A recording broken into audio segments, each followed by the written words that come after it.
gosto que apresentamos hoje o diretor de fotografia, Luís Branquinho, e é uma honra ter connosco aqui. Muito obrigado por teres aceito o nosso convite.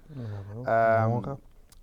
o- a direção de fotografia é sempre uma profissão especial, a qual damos sempre um grande carinho aqui na Universidade Lusófona, e que as pessoas normalmente da generalidade não sabem o que é a direção de fotografia ou o que é um diretor de fotografia. Defina em poucas palavras o que é um diretor de fotografia para ti. O diretor de fotografia é o ilustrador dos livros que são escritos pelo realizador. Portanto, cada vez que se quer contar uma história e é preciso ilustrar na área de cinema, é preciso ter um diretor de fotografia que faça essa ilustração, que ponha em filme ou em formato digital, que capte as imagens para ajudar a contar a história que é preciso contar. Muito bem, é uma espécie de tradutor das ideias do realizador. Mas a tua carreira começou muito foste assistente de imagem durante algum tempo, mas depois passaste a ser o diretor de fotografia, para aí no início dos anos 90, 92, Eu 93. comecei em 86, vim de Londres, tirei um curso de realização de televisão, um curso pequeno, não era uma licenciatura, e quando cheguei a Portugal não conseguia arranjar emprego nessa área, e a primeira coisa que me apareceu foi na área da fotografia, como assistente de câmara, e comecei por aí a crescer. Ao fim de 5 anos de assistente de câmara, resolvi que queria ser diretor de fotografia, fui fazer uns workshops nos Estados Unidos, estive lá uns meses e depois voltei e comecei a trabalhar com fotografia. Isso foi em 1992.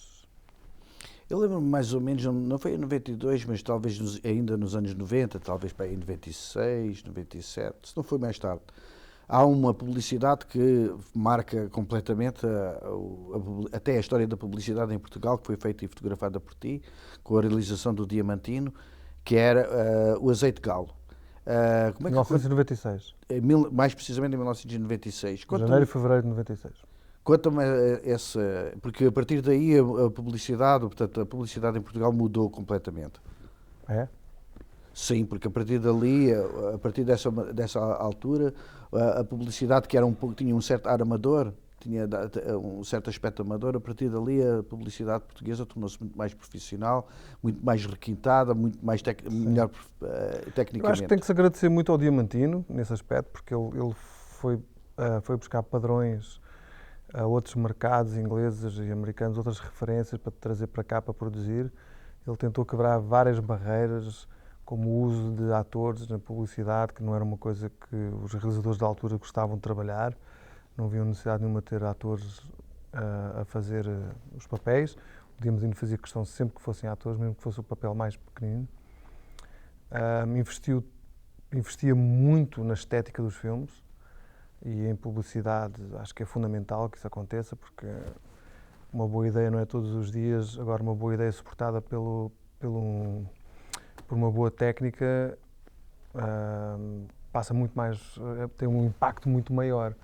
E ele investiu muito nisso. E o Azeite de Galo foi assim o primeiro grande filme que ele fez de orçamento e de dimensão, e investiu-se muito nesse filme. É daqueles filmes que ele provavelmente não ganhou dinheiro nenhum a fazer, mas realmente quis fazer, e pelos vistos fez, uma referência, mudar realmente o look da publicidade. Aproveitou esse filme. Ainda te lembras a preparação para esse filme, a forma como filmaste? Lembras-te disso? E podias falar um bocadinho sobre isso? Eu tenho alguma memória e lembro-me assim de coisas que às vezes fico impressionado. Eu lembro que nesse filme, eu particularmente, queria trabalhar estava completamente apaixonado com o efeito que faziam as telas, as sedas colocadas, as netes, né, colocadas entre os atores e o fundo. Que era uma coisa que eu tinha aprendido recentemente a ver outras pessoas a fazer, e fiquei completamente apaixonado pelo efeito. E conceptualmente foi o que eu fiz nesse filme, não me lembro agora, mas em todas as situações, e tudo que fosse de planos gerais, tirando o plano geral, tudo que fosse planos médios para baixo, eu usei sempre esse efeito, sempre, sempre, sempre. Portanto, punhas uma rede, punhas na lente frontal do objetivo ou era Não. entre o ator e a objetiva? Não, era atrás dos atores principais. Era uma coisa que ficava, tinha a câmara, tinha os atores, e depois atrás dos atores e antes do fundo tinha uma rede. E era uma rede que eram nets de filmagem, de rosco mesmo, aquelas nets pretas, e pedi para me fazerem umas cor de terra, bege. E foram essas que tu usaste. Eu usei, que eu me lembro, misturei assim conforme a situação. Mas ainda não me lembro, havia, uma das vezes havia essa rede, havia mesmo em frente das pessoas, ou era só, esses eram os figurantes Era que atrás, passavam? eu punha sempre atrás, mas Portanto, os agora, figurantes só revendo agora o filme, mas E o filme foi filmado toda à noite? Se me lembra ou não? Não. Parece ser noite, não é? Ou Não, esse azeite de gala é todo dia? acho que é todo dia que me lembro. Tinha lá uma rua, mas já havia uma espécie de luzes de Natal nas igrejas e não sei o Eu acho quê. que A estás a fazer rua, esse é o outro azeite de gala, esse é o azeite É de gala outro de filme. Natal. Exato, Eu de sou um Natal. verdadeiro azeiteiro, porque eu fiz muito azeite de gala. Gravaste várias. Esse que estás a falar que foi filmado em Monsaraz, foi com o João Rapazote a realizar e também foi muito falado na altura, por várias razões. Mas também gosto muito desse filme. Mas Depois são filmes de 1 minuto e tal, e com muito production value e tal. Exato. E falando da estética, já que porque o que de facto realmente o que revolucionou a publicidade em Portugal naquela altura, não é? No início dos anos 90, com os anúncios dos telemóveis que voltaram aí, não sei o quê. Mas pegando na estética, essa é a parte mais importante do teu trabalho ou não? Consegues por vezes, pondo a pergunta de outra maneira, consegues por vezes conseguir, não digo impor, porque a palavra é demasiado dura, porque o trabalho é sempre coletivo entre todos, mas consegues por vezes ser tu a pôr alguma estética, alguma ordem estética num trabalho de publicidade? Epá, eu acho que o diretor de fotografia faz sempre isso. O que acontece é que as referências que vêm de clientes, ou seja, o que é que o cliente ou o realizador está à espera de ver, já vem muito delineado. É muito raras as vezes em que está tudo muito em aberto e quando o diretor de fotografia entra, que já é, por norma, já num processo já mais evoluído, onde uma série de coisas foi aprovadas, onde já tem muita gente a querer participar do processo criativo. Quando nós entramos, já há uma estética mais ou menos delineada. Mas a partir daí há uma grande liberdade para o diretor de fotografia, dentro daquele universo, criar o seu. Mas também há projetos como o Azeite Galo e como outros, onde não há esse tipo de exigência ou esse tipo de referência que venha de clientes ou que venha de realizadores e que o diretor de fotografia pode partir do zero e criar uma estética toda. E em publicidade é relativamente, não é fácil, mas é curto. Portanto, Não é? quero dizer que eu agora faço uma ponte também para a tua experiência, que tu passaste depois para as longas, a uma determinada altura, fizeste um dos primeiros filmes do Edgar Pera, um dos teus primeiros filmes, Marialva Mix, não é? Marialva Mix, que é um filme muito engraçado. Depois, mais tarde, fizeste o Mistérios da Estrada de Sintra, tens trabalhado com o Vicente Alves do O, fizeste um filme que foi, fizeste a Flor Bela, esse foi o último, mas havia um outro que fizeste antes, 15 Pontos na Alma, depois fizeste a Flor Bela.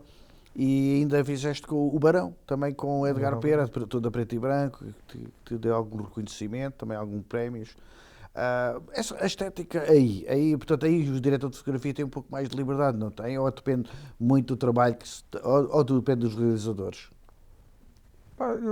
Eu acho que cada caso, cada filme tem o seu caso, né? Tem a sua maneira de ser construído, dependendo da relação com o realizador, com o produtor, com o diretor de arte, é um núcleo duro que produz um certo look à coisa. Em alguns casos é mais evidente o trabalho do diretor de fotografia do que noutros, mas em todos os filmes eu acho que é equilibrado entre esses 4 pessoas, entre esses 4 setores, o que vai acabar por o filme parecer. Que não é só o diretor de fotografia que faz isso, o diretor de fotografia é a pessoa que vai fazer o barco chegar a um porto onde uma estética foi concebida por uma série de pessoas e ele vai dirigir para que aquilo chegue lá. É interessante, por acaso, falares no diretor de produção. Trabalhas muito com o diretor de produção antes de um filme? Diretor de produção, não, desculpa, com o diretor de arte, sim, ou com o diretor de arte. Com o diretor de arte. Eu gosto de trabalhar muito com os dois e respeito imenso falando na direção de produção, não é? No produtor, eu gosto muito de trabalhar com um produtor que esteja muito participativo, não só na parte dos dinheiros, mas que esteja também participativo na construção do filme, no acompanhamento do roteiro, no acompanhamento da direção da arte, que seja participativo e opinativo e que se envolva no filme na forma criativa do filme. Esses produtores eu gosto muito de trabalhar com eles. Sim, um produtor que é útil ao filme, que não olha só à folha Excel e que não é só os cortes, que sabe negociar, tira aqui, põe ali. Sim. E que é em benefício do filme. Portanto, isso é o nosso sonho de todos, não é? Quando a gente faz um filme. Mas, e dos filmes que fizeste, qual deles melhor em que te sentiste melhor? É que fizeste mesmo coisas que sem compromissos, se houve algum? Em longas metragens eu acho que eu nunca fiz nada com compromisso. Eu tenho feito sempre um trabalho no cinema independente, não ando a trabalhar com estúdios e majors, portanto eu tenho uma liberdade total de criação, nunca ninguém me pôs nenhum obstáculo.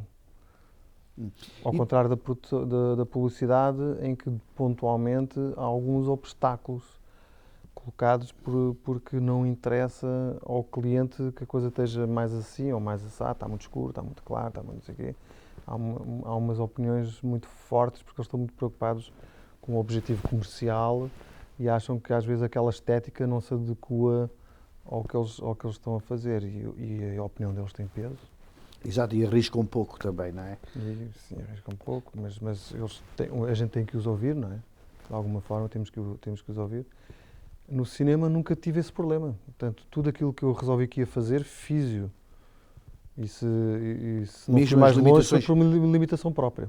Sim, mas houve algumas limitações orçamentais que tivessem impedido e feito alguma coisa, como sempre, mas tiveram um peso na tua luz, na tua fotografia, não? O quê? Os limites... Sim, às vezes há aqueles limites orçamentais bastante agressivos, mas não... Eu acho que há sempre. Eu acho que todo o filme, seja o filme mais low budget ou o filme mais caro, há sempre uma maneira da gente imaginar que podíamos fazer isto de uma forma que podíamos gastar muito mais dinheiro. Imagina, vou fazer aqui um exterior aqui assim neste pátio. Posso chegar e dizer assim, isto ficava espetacular com 4 balões de hélio colocados lá em cima. Não há dinheiro, está bem, então traz um 800 e eu filme na mesma. Claro. Agora põe isso à escala de Hollywood, o gajo perdeu o Titanic, se calhar com o Titanic ficava lindo com 18 balões, mas só lhe deram 6. Exato. Mas tu tens agora uma larga experiência, quer no setor da publicidade, que é um mercado diferente, e o das longas. O que é que encontras de positivo nos dois lados? A gente tem sempre a ideia que o negativo vem logo ao de cima e tal, mas a gente só quer as cenas positivas. O que é verdadeiramente positivo, na tua opinião? Já que a gente convive muito com os outros estrangeiros, os nossos colegas estrangeiros, acompanhamos muito as produções dos outros, estamos envolvidos nas associações, nós sabemos o que é que se passa lá fora. O que é que se passa bem aqui que provavelmente também lá fora existe, ou pratico? Olha, na publicidade, agora talvez tenha moderado um bocadinho mais, mas a publicidade durante muitos anos era uma possibilidade para nós técnicos, vendo o lado técnico do diretor de fotografia, era um campo onde a gente podia fazer muita experimentação, onde havia o dinheiro suficiente para se poder brincar com todos os brinquedos, não é? Poder mandar vir os brinquedos todos e ir experimentando tudo. Esse lado era bastante positivo em forma de aprendizagem e forma de criatividade, a gente poder imaginar fazer coisas e ter como as fazer, não é? Isso a publicidade tinha muito. Os orçamentos baixaram muito globalmente, incluindo a publicidade. A publicidade tem cada vez menos dinheiro, porque cada vez faz menos, porque cada vez há menos dinheiro no mercado, portanto, a publicidade levou grandes pancadas orçamentais.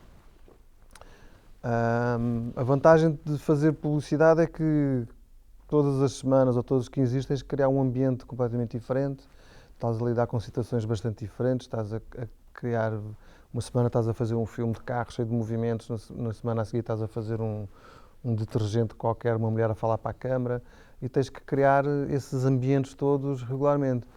O cinema, mas o tão rápido como tu fazes, o tão rápido como tu esqueces. É uma coisa, não diria fútil, que é uma palavra muito forte, mas é uma coisa muito efêmera. É uma coisa que acontece e desaparece e nunca mais ninguém se lembra, tirando o azeite de galo, que tu te lembras, mas pouco ou nada de algumas publicidades nunca mais ninguém se lembra. Eu gosto muito de fazer publicidade porque tenho essa possibilidade de criar vários ambientes e ter um desafio todas as semanas diferentes. Isso é um dos pontos positivos, então. Esse para mim é o grande ponto positivo. E já que estamos na técnica, e tocaste na técnica, nós somos duas gerações, aliás, não somos duas gerações, somos uma geração que vive dois mundos, dois tempos, o analógico e o digital. A passagem entre o analógico e o digital já está mais comprovado que todos passamos bem, que a ultrapassagem não está a ser tão dramática como muitas das vezes do início se previa ou se antevia que ia ser uma passagem dramática, o que não é o caso. Temos estado a passar bem, todos de um lado para o outro, mas, na tua opinião, ainda há alguma nostalgia do negativo? Sim, há uma nostalgia. Eu acho que o negativo ainda não desapareceu, ainda há muita gente a filmar o negativo.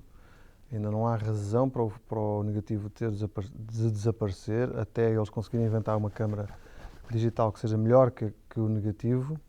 Até lá, que no horizonte próximo ainda não existe. Existem várias propostas, mas não está nada concreto de uma câmara digital que chegue aos standards, aos calcanhares, de espaços de cor, de latitude, de textura, de look que a película tem, não chega. E filmes onde ainda há dinheiro, a opção de filmar com película ainda existe. Aliás, nós estamos aqui a conversar e há 2 filmes portugueses a serem rodados que estão a ser filmados em película.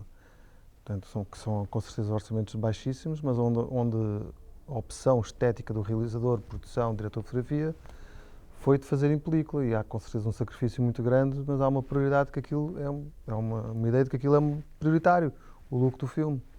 Não gostam do digital, gostam da película e ela ainda existe. Portanto, acho que nostálgico ainda não. Mas se puderes, se tiveres essa oportunidade, escolherias a película? Ou... Eu, se pudesse, fosse eu a decidir, filmaria em película todos os dias, não filmaria nunca em digital. A única grande vantagem que eu vejo para já do digital é realmente o custo, mas que não me toca diretamente, mas que é uma das preocupações que a gente tem que ter, como é óbvio, é a rapidez e o imediato com que as pessoas veem o resultado.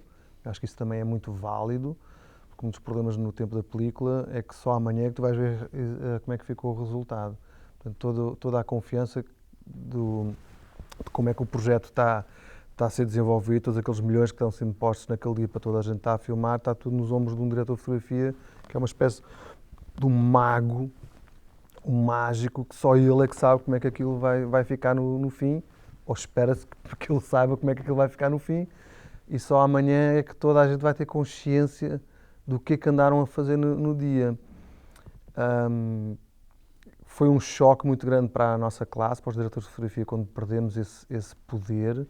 Esse poder diluiu-se, porque toda a gente teve acesso a ver logo, imediatamente, o resultado, ou pelo menos uma aproximação muito fiel do que era o resultado.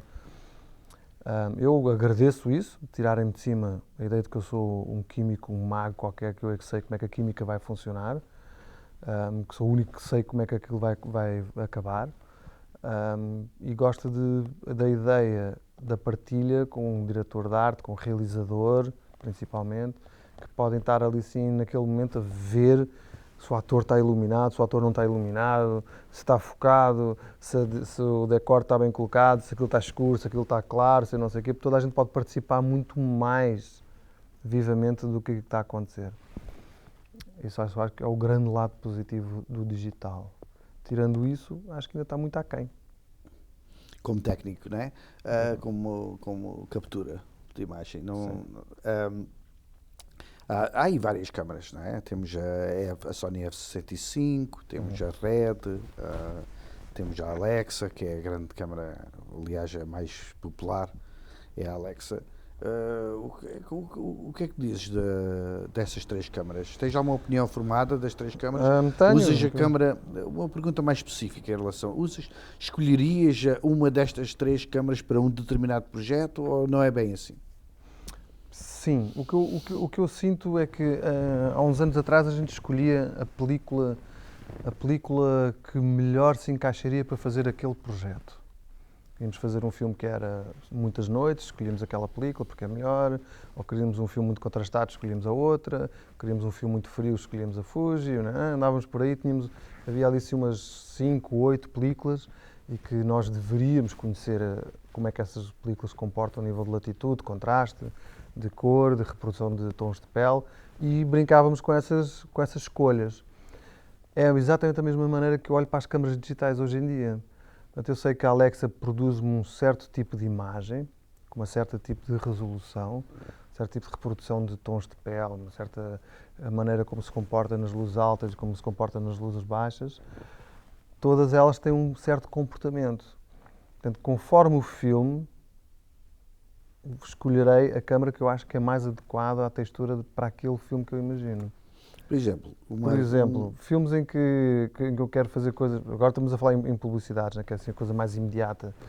Filmes em que é suposto dar um ar assim um bocadinho mais de tecnologia e não sei o quê. Trabalho com a Sony. Se eu tiver muitos chroma keys, muita pós-produção, vou para a Sony. Agora, se eu quiser uma coisa muito mais... com uma textura mais humana, mais perto da orgânica do que nós estamos acostumados a ver com a película, Alexa. salto para a Alexa. A Red das três é aquela que menos me encanta.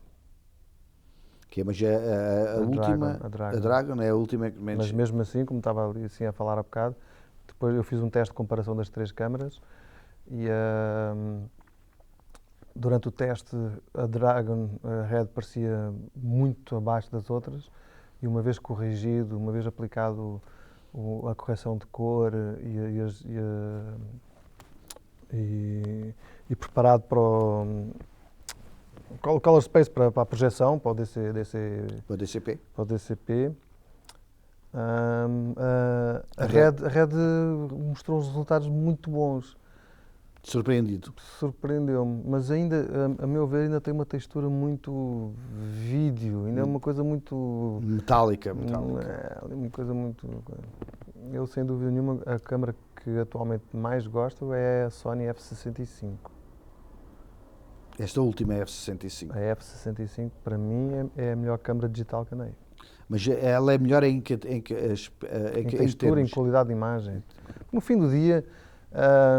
isso que eu estava a falar agora aqui com os alunos. As pessoas estão... nós passámos de estar interessados de admirar a pintura para estarmos interessados em como é que o gajo pintou. Ou seja, agora o que interessa é os kbytes, os capas, os 16 bits, os 12 bits, os não sei quê, e de repente passámos a ser uns gajos que estamos ligados a números. E a nossa profissão não é números. E a câmara ter 16 bits, 12 bits, ou 4 bits, ou não sei quantos bits, e não sei quantos capas, não sei o quê, isso interessa, tem a sua importância, como é óbvio, porque vai produzir um certo tipo de imagem, com mais qualidade, mas no fim do dia o que realmente interessa, e a única coisa que interessa, é quando tu projetares aquela imagem, seja na televisão, ou seja no computador, ou seja numa tela, é se tu gostas ou se tu não gostas daquela imagem. Se ela tem 2K ou se a outra tem 8K, mas a 8K parece feita com não sei o quê, para não estar a dizer por uns palavrões. Casca de batata. Mas a 2K da Alexa, por exemplo, que é extraordinária, que é linda de morrer, mas só tem 2K. Olha, Luís, não temos muito mais tempo. A nossa conversa podia ir durante mais 2 ou 3 dias. Terminamos aqui. Queria-te agradecer a tua presença aqui e até uma próxima oportunidade. E espero que faças bastantes bons trabalhos, quer longa, quer publicidade e o que for. E estás convidado a vir dar cá mais workshops. Muito obrigado. Ok. E assim terminamos esta entrevista magnífica com o nosso amigo, colega e companheiro de armas, Luís Branquinho.